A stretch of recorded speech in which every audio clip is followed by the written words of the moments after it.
The United Nations is hoping to persuade government leaders in South Sudan to accept its latest resolution, allowing the deployment of 4,000 peacekeeping troops with permission to use deadly force to protect civilians and aid workers. It's unfortunate.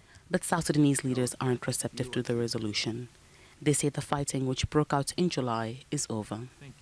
They should accept the fact that South Sudan is more peaceful than any other time. So if they come themselves, they will stay here. They will see it for themselves. And they have to drop the idea of sending troops, simply because the idea of increasing troops was based on the fact that the country was fighting. The UN has a mission in South Sudan, but it's facing numerous challenges in carrying out its mandate. That includes protecting civilians, including nearly 200,000 sheltering in UN bases around the country. But the ease which civilians can move out of the protection sites made the sites a target for soldiers who regarded them as military camps rather than protection camps.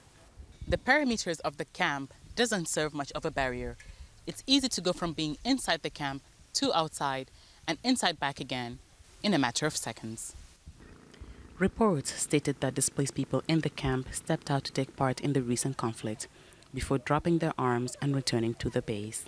And we do have some reports that there were breaches in the perimeters of the POC sites, allowing people to move freely in and out, but that is being investigated further.